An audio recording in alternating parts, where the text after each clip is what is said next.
Orange County investigators are dealing with a possible mass murderer and a list of victims that continues to get longer. People start finding bodies along the highway. These young men are just disappearing. What in the name of God is going on out there? The California of the 1960s was the freewheeling summer of love in San Francisco. All these people all over the United States were drawn to Los Angeles, Hollywood. There are predatory people who can take advantage of people like that. Investigators are still going over the records of 8 murder cases. The papers were just flooded with these murders. His killings were so horrific that even the seasoned detectives had a hard time listening to it and looking at the evidence.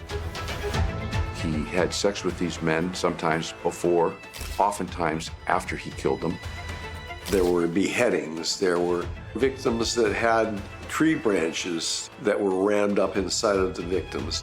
As soon as you get one of those, this isn't something random. This guy's going to do more. This is the 33rd killing of the same type in the last few months. This is just one of 41 murders of teenage boys in 5 Southern California counties over the past 8 years. We're not just dealing with one serial killer here. Some other psychopath is out there. It's like a trilogy of terror with these guys. I couldn't believe anybody that could do something so evil. He very much enjoyed torturing and killing these young boys. He loved the sound and he loved the terror in their face. He spent a lot of time cruising around Hollywood Boulevard for hitchhikers. A lot of times it was the drive to their death.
In the 60s and 70s, Los Angeles County was actually agricultural and middle class. You know, a lot of citrus growing, still going on. Industries coming in, aircraft industries, for example, and that's where a lot of the workers would live.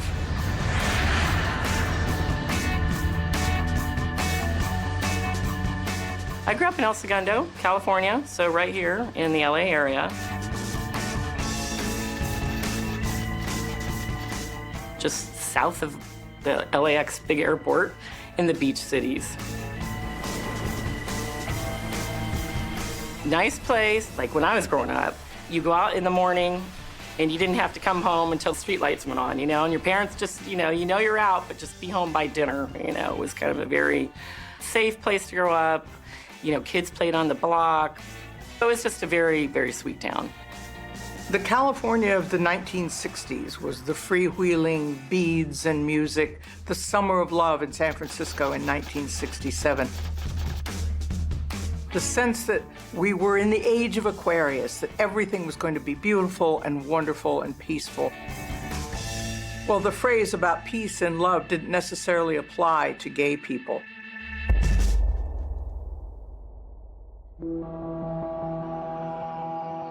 Most of the gay scene in LA was centered around downtown. The gay culture that existed was not meant to be noticed by straight society. Gay bars were like speakeasies. They did not advertise themselves. You usually needed a special knock or some kind of password to get into them. They were owned by mafias and criminal syndicates. Any kind of gay socializing had to be done very carefully because there were laws against it.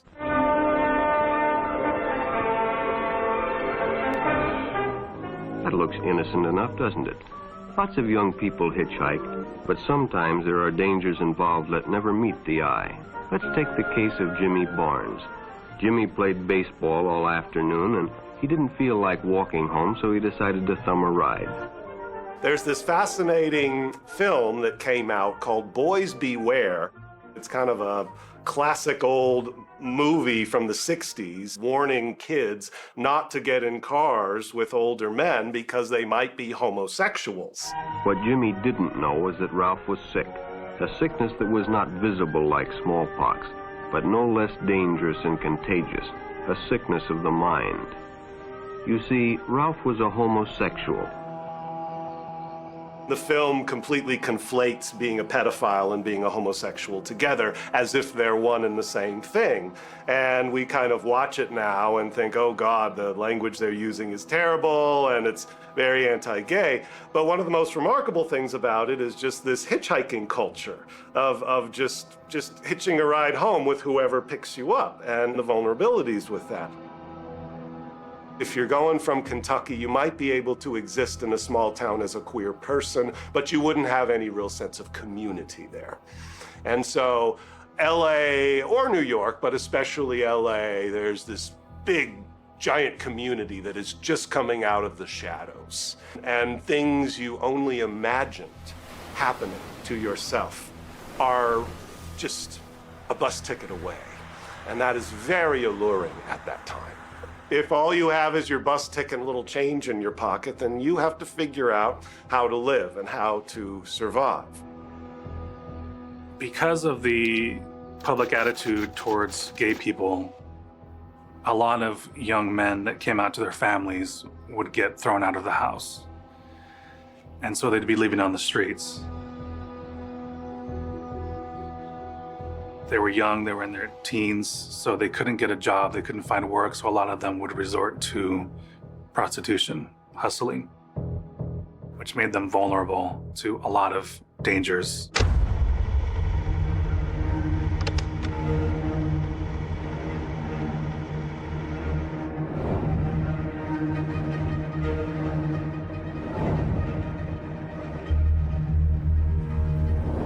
By the early 1970s, we're seeing a rash of what looked like random murders, opportunity murders, young men picked up along the highway or in bars or just on the street, murdered, and then their bodies dumped. It was really a disturbing trend. As the body count started to increase, these corpses found along freeways in trash bags, industrial trash bags.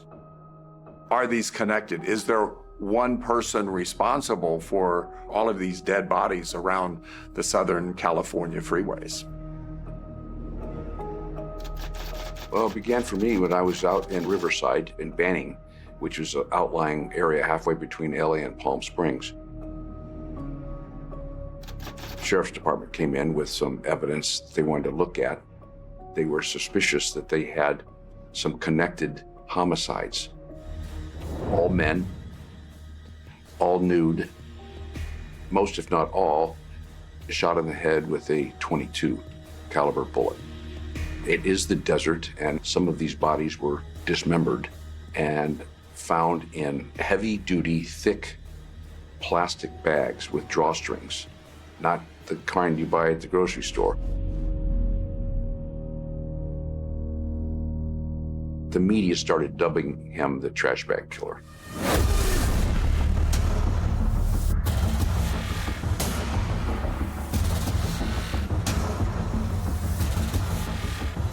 So often you find multiple murder victims who do have something in common. They may know one another, they may live in the same neighborhood. That was not the case here.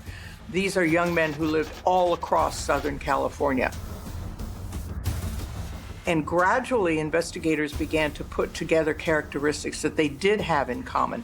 Many of them were teens, early 20s. They were perceived to be gay, if not gay. Los Angeles has never had a good metropolitan transportation area. You can't get on a subway here and be somewhere in 20 minutes like you can in any other major city. You know, the bus system, it's just not conducive. So back in those days, carefree, you thumb the ride. And people would hop in, pick up trucks, cars, whatever, it didn't matter. I am the youngest of 7. I had older brothers and sisters that I could see as I looked back as I got older. Yeah, they were part of that hippie era. John is number 5 out of the 7. He's 8 years older than me. He was into the party scene, smoking pot and doing your drinking and going out with your buddies to do that. Again, that was like the influence of the time. John, my brothers and sisters all did the hitchhiking thing. There are a lot of things that can go wrong, the worst of which would be that you thumbed a ride, got into a van with a serial killer.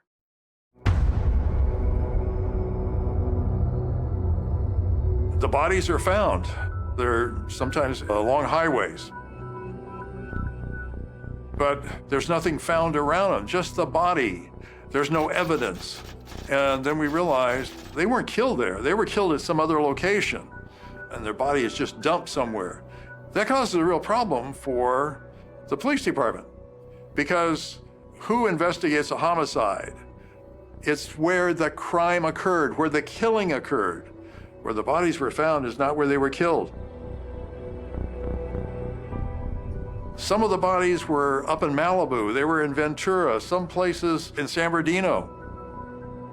We say Southern California as if it's one place, and it is in the sense of expanse, but it's not in terms of police and how they regard this. In the county of Los Angeles alone, back then you would have had at least 6 cities in different jurisdictions, different police, sheriff's departments, investigators, all of them divided up according to their political boundaries, their city limits, and not necessarily talking to one another or comparing notes about these bodies that were turning up all over the place.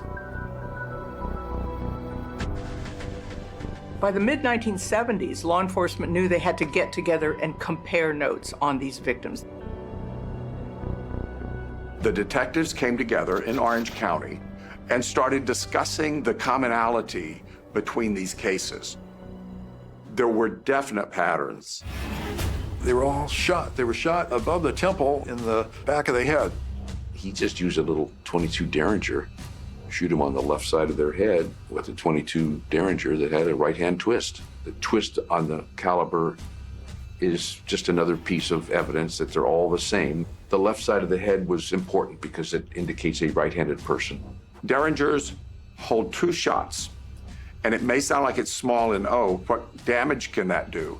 But they take these long-range .22 caliber rifle rounds, really, and if you get the hollow point version, it causes a tremendous amount of damage at close range. This is why Derringers would be so effective if you're trying to surprise someone and kill them. Detectives deal with rotten people all the time, but not of this magnitude. I mean, how guys like this exist, I don't know. He had sex with these men, sometimes before, oftentimes after he killed them.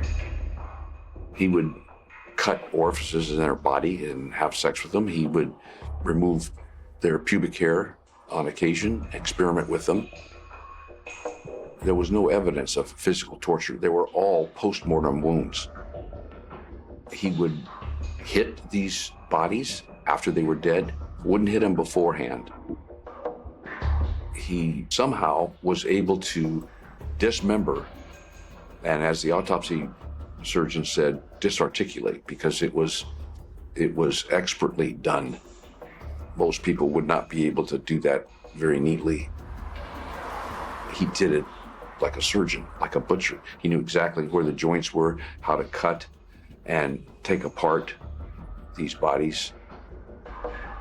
The pattern started to emerge, and detectives started thinking, uh-oh, we have a serial killer. Investigators in Riverside County are still going over the records of 8 murder cases, which may be the start of a bloody trail of 40 or more homosexual killings. Mutilated remains of 5 young men have been found in 3 other counties since 1975. John was, I would say, a bit different. He was artsy, very internal, introspective. I have a brother that's 6 years older than me, and then John's 2 years older than him. I did share a room with John and Joe, which, trust me, that wasn't great at times. Trying to scare me at night, you know. I remember the flashlight on the ceiling and He had the most problems. I think my parents, I would say, seemed like they had the most trouble with him because he was always threatening to run away. There was a lot of tension. I remember that between my mom and dad and John as a teenager, you know, because I was sharing a room. I remember them being in the room and just threatening to leave. I do remember the last time I saw him, my parents were gone. He was kind of in charge of me along with my other brother. John fed me a hot dog. I knew that. He was supposed to get me dinner before he goes anywhere. And then Joe was there, remembers my brother getting picked up. And that's a memory I have pretty distinctly.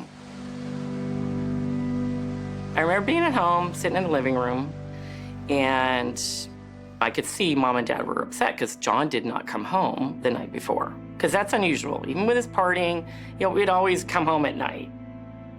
And so they woke up to him not being there. And of course, I'm seeing this, and they're panicked. The next thing I know, my dad's on the phone with the police department and reporting him missing. You know, we have a missing 17-year-old son. So I remember that scared me. I remember this is not right, even though I knew there was tension in the relationship. Part of my thought maybe back then was maybe he finally actually did run away, because I remember him always threatening that.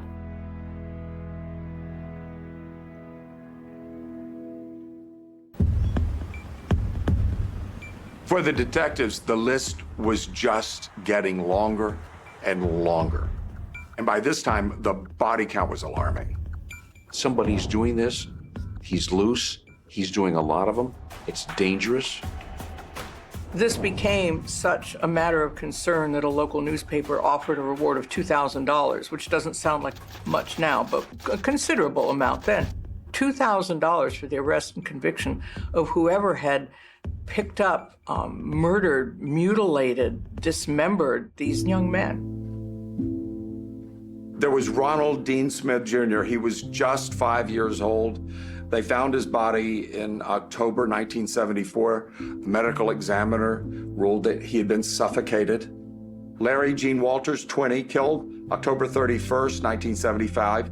Found less than 2 weeks later, again, shot, dismembered in a trash bag. Michael Craig McGee, just 13, in June 1976, shot in the back of the head, sodomized, dismembered. Wilfred Lawrence Faherty, 20 years old, killed in August of 76, shot in the back of the head. Detectives were tearing their hair out at this point, and then all of a sudden, a break.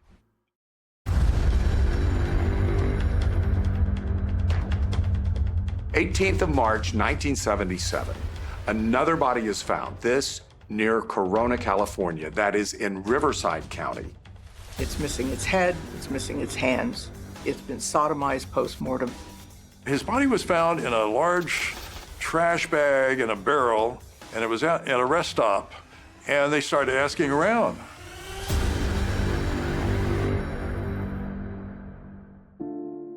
The next day, it was pretty quick. It wasn't a long time in between. And I remember my dad got a call back from probably the police department at that point. I'm only seeing my dad on the phone and hearing him. And I just hear him repeat back what they said, that he might be dead.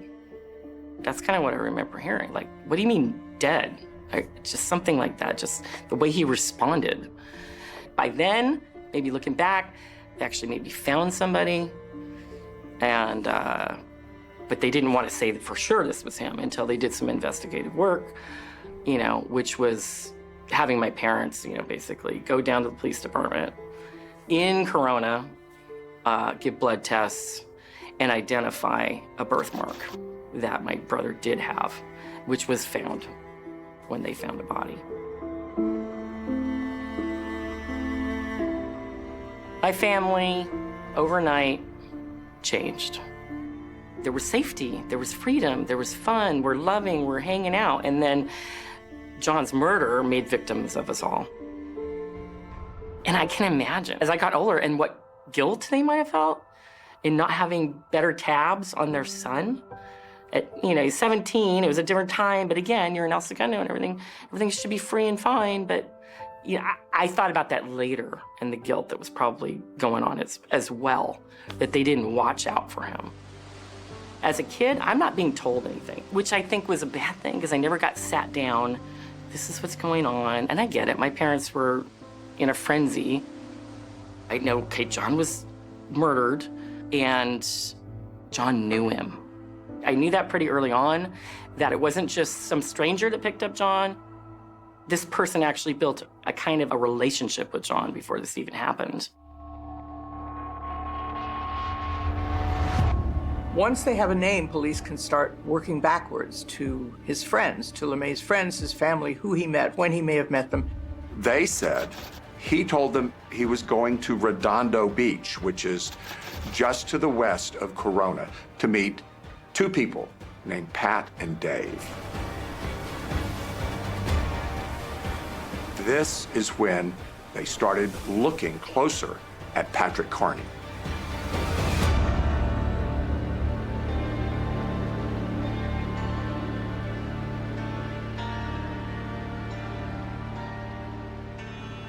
They go to interview Patrick Carney and his roommate and lover, Dave Hill. Well, we're now in northern Redondo Beach, one of the nicest areas of the Los Angeles area. And this is Robinson Street. Patrick Carney lived here. He bought the house in 1969. He never did much. He was very quiet. And we had people who worked here. There was a little store here. He would come across here and he would ask the man about knives. He wanted to buy knives and he wanted to know what was good steel. And he would come to the market, but he never bought the knives. But the owner of the store always wondered, why was he interested in knives? Well, now we know that he had to cut up a lot of bodies and chop a lot of bones, and he needed a strong knife that would be able to dissect people. We went to his house. It wasn't a gaily lit, bright, open, sunny house. It was dark, a little bit showing its age in terms of cleanliness. And maybe this is just my imagination, but when I went in there, it felt oppressive. The police interviewed him. Do you know John LeMay? Where has he been? Who else has he been seen with? Have you seen him lately? Carney denies knowing LeMay, doesn't admit to any connection with the teenager. Police officers notice that the carpet is green, and they know there's green fibers found on some of these bags. One of the officers scuffs his feet on the carpet. Another officer pets a dog and takes some hair. Those things match.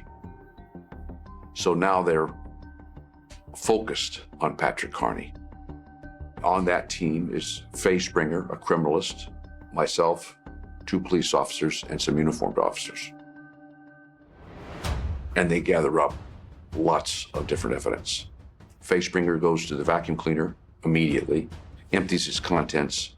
She finds a hacksaw. She sprays luminol in the bathroom, sees evidence of blood. There's a deteriorating faucet with chrome plating being flaked off. She recalls that one of the bags containing a body, not John LeMay, had similar shiny little pieces of metal. She's thinking maybe there's a connection. They find a stash of micro plastic bags with drawstrings at the house. These aren't useful for anything other than heavy industrial type work. and we did a search warrant for Kearney's house. So we go to the house to execute the search warrant, and Patrick Kearney is gone. He's disappeared.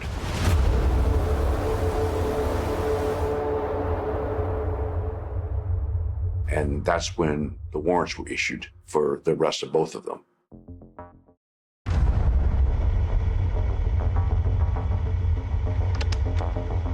Pat Kearney was born in East Los Angeles in 1939, just as the war in Europe was beginning.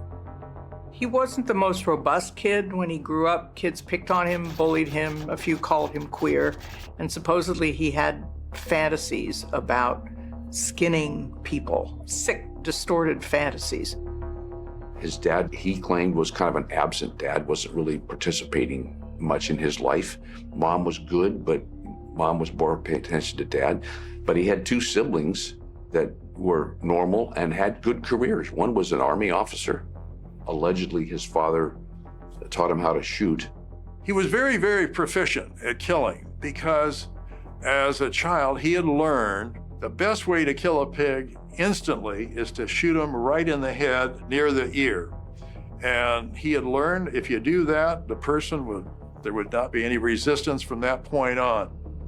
He ended up moving to Texas for a while and came back and started work at Hughes Aircraft. By then, Los Angeles was an immense powerhouse of the defense industry and the aircraft industry, and so he found a job pretty quickly.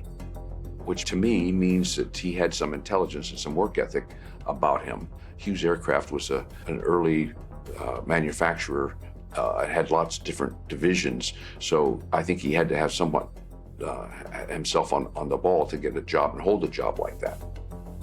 In the process, he would meet various people, and he had a gay partner, David Hill. He met when he was in Texas, and they both came back to Redondo Beach area, lived in the beach area as a couple. And as time went by, they had, differences, and sometimes David Hill would leave, and then Kearney would be on his own. At that time, he would start trolling, driving around. He had a VW. Having grown up in East Los Angeles, he also spoke Spanish. And this and his knowledge of Latino culture, he supposedly used to his advantage when he was cruising around in gay neighborhoods from Tijuana up to Southern California. He would pick up hitchhikers, anybody he could find, young male, and entice them into his car, his little VW, drive them around, and then he would reach into the back and pull out a .22 caliber Derringer, and when the person had turned his head to the right, he would shoot him right in the side of the head at the temple, which made it kind of strange. You shoot a person in your car, now what are you going to do with them? He would drive to an isolated area, pull over, and then have sexual relations, necrophilia, which was kind of strange. Why would a person do that? What is the satisfaction they're gaining out of that?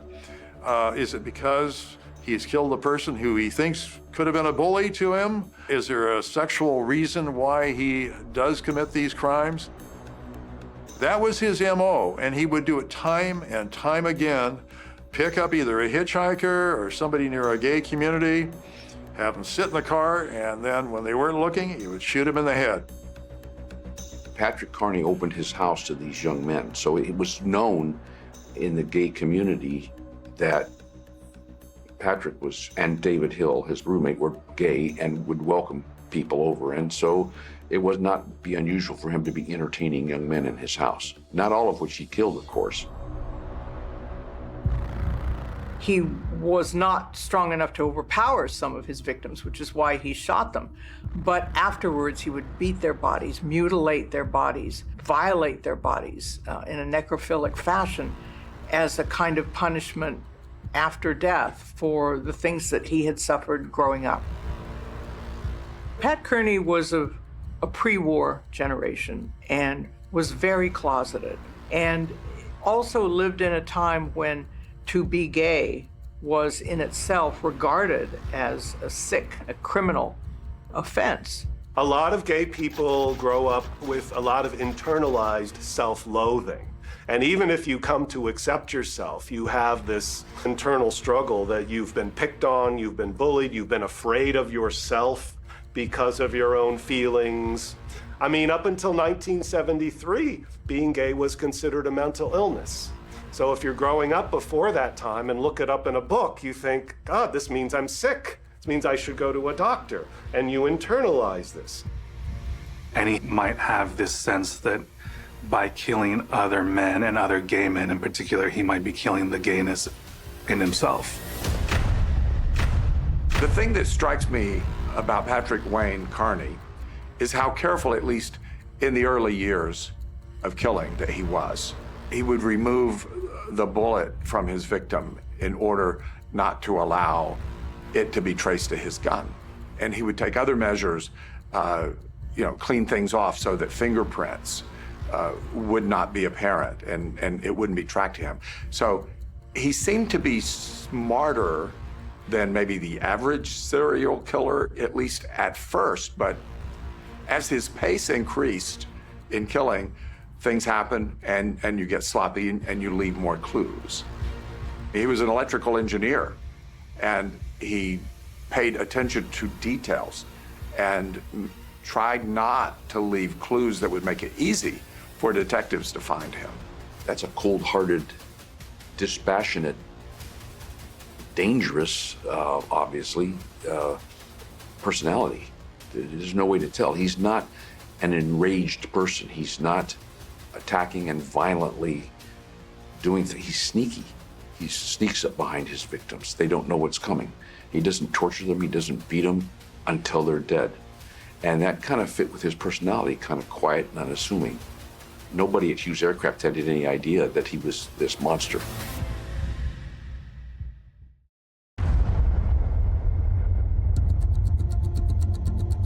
It was the next day that Patrick Carney went over to Hughes Aircraft and he resigned. He left and he got his paycheck, his last paycheck. He and David Hill headed to Texas and they ended up in El Paso, Texas. The reason they left was because they knew at the interview the police were getting close. There's nationwide bulletins, the FBI most wanted list. Every law enforcement agency in the country has got the paperwork on them. And then they were contacted by their relatives and said, hey, you can work this out. It can be worked out. It just come back, talk to the police, explain what happened. And they did. They came back. And what was interesting about that, they came back to the Riverside headquarters of the Sheriff's Department. They went in there to the reception area and they said to the desk officer, we're here to turn ourselves in to talk to the police. And they pointed to a poster on the wall and said, that's us. To be honest with you, it was quite surprised. It's a hot afternoon. I get a call, hey, we've got Patrick Carney and David Hill. Okay, well, how did that happen? I mean, if you were on to him and you were chasing him down, how come I wasn't informed? What's going on here? And obviously, no one knew what was happening. They just walked in and turned themselves in. The interview takes place within 15 or 20 minutes. We record it. He's advised of his rights. I was able to interview him for hours.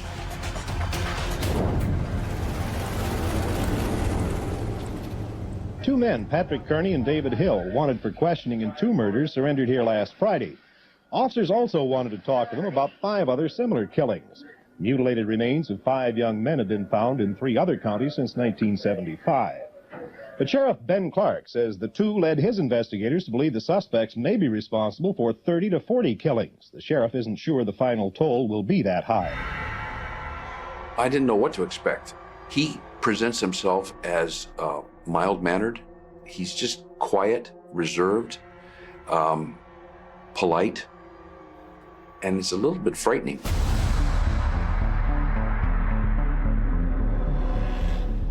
He has nothing about his facade that would give you any inkling at all that he's invites young men over to his house, puts a derringer to their head, kills them, unbeknownst to them, catching them by surprise, according to him, almost monthly basis during the last couple of years. The agreement was, and these are tough decisions. Carney said, okay, you take the death penalty off the table, and I'll tell you where all the bodies are. So the prosecutor had a tough decision. For the families of all those victims, and we're talking a lot, 20, 30, 40, is it beneficial to get the remains of all of those victims so they can be buried properly, how the family would like it to be done, or should you go for the death penalty? The decision was made by the district attorney of San Bernardino and the other locations. Okay, it would be fine to take the death penalty off the table, allow him to plead guilty. Patrick Carney started to sing.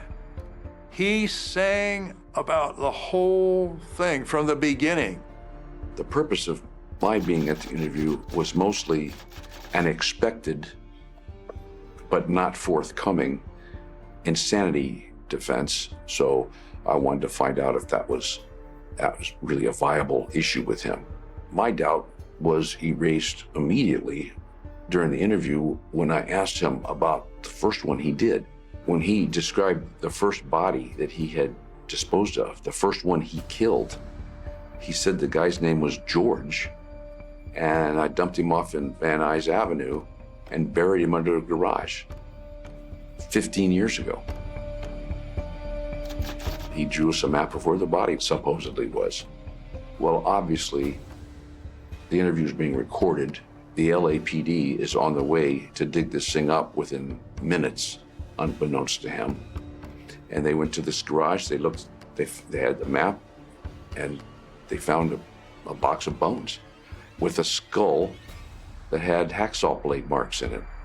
Carney described the fact that he'd taken the bullet out of the man's skull with a hacksaw.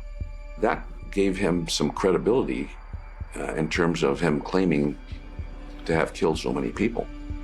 And when you ask him, well, Patrick, why would you have sex with the body afterwards? He says, well, there's no reasonable explanation for that. You know, I understand it's kind of bizarre. And he gives a perfectly rational answer.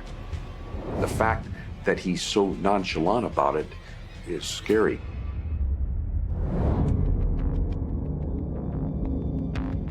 We had the McNaughton test back then for insanity, and it basically is knowing right from wrong. He absolutely knew right from wrong. He was embarrassed by it. He was a little bit reluctant to talk about the details of his sexual behavior because of that. And he says, sometimes I didn't do it. Sometimes I got mad and did it, and sometimes I didn't do it. So he could control his actions. Legally defining somebody insane is different than what you and I say, there's something wrong with that guy. Everybody would agree there's something wrong with that. It's so out of touch with normal human behavior. But to meet the legal definition of insanity, pretty tough. He kept his word. He showed where all the bodies were. Now, not all the bodies were found, because some of them were not necessarily put in trash bags. Some were buried. John LeMay was found without a head, hands, or feet, and those were never found. Patrick Carney later told us that we would never find those because he put them in commercial trash bins at McDonald's and Wendy's, and once they're gone off to the trash, as Patrick Carney said, they spend millions of dollars getting rid of that, you'll never find them. I knew that he was dumped on the side of a highway. I knew John was murdered. I didn't realize who he was really murdered by. And the scope of this man was 15 years of doing this and getting away with it. And do it so methodically, to cut the hands off and the head off so that they couldn't actually identify him with fingerprints. I couldn't believe anybody that could do something so evil.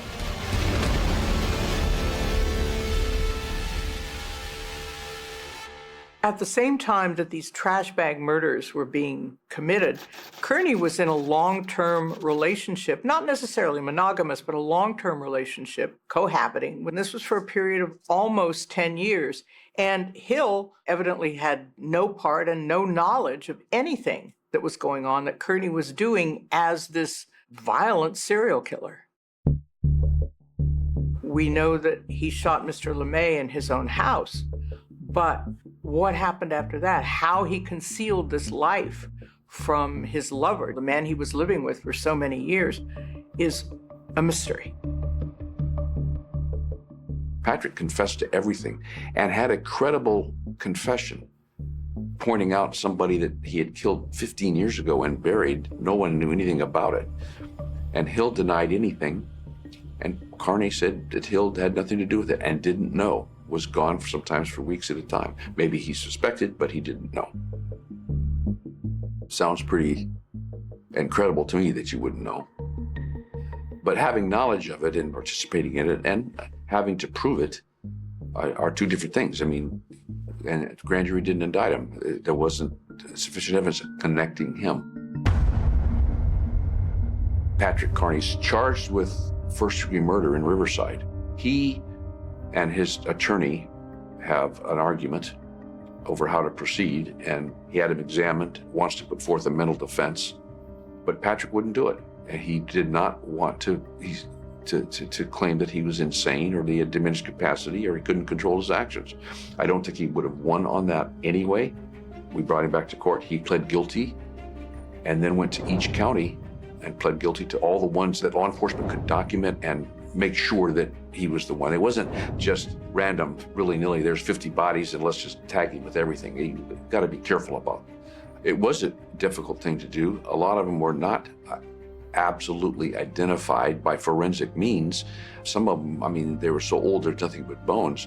We have missing persons reports. We know Patrick Kearney said, these are the people I killed, and he confessed. That's why we ended up, he says, quite credibly, 30 to 40 men he killed and pled guilty to 21. He's sentenced to consecutive sentences. He went to San Quentin. There he sat quietly. He never appealed anything. He just served his time. I received one letter from him. He hinted at wanting to play chess. I remember my mom saying that the one thing she's thankful for in all of this that came out was that John's death caught this monster.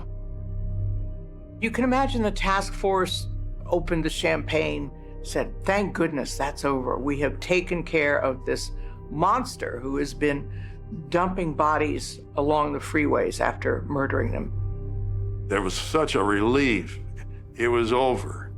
The community is safe. However, more bodies are showing up.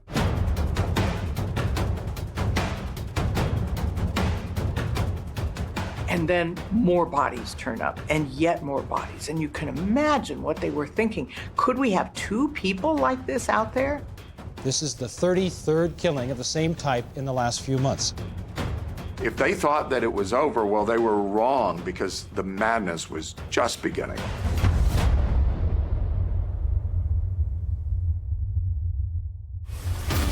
The bodies just kept piling up at a very disturbing frequency. This killer was relentless. Young hitchhiking kids are being picked up, raped, strangled, and dumped naked. There's no evidence left behind. Today, the nude body of a teenage boy was found propped up against a back alley door. He had been choked to death. A witness said she saw a hitchhiker gassed and pulled into a van. They showed us a board, and there were probably 45 names at least on this chart, and it was titled Southern California Homosexual Murders. They hadn't solved the freeway murders.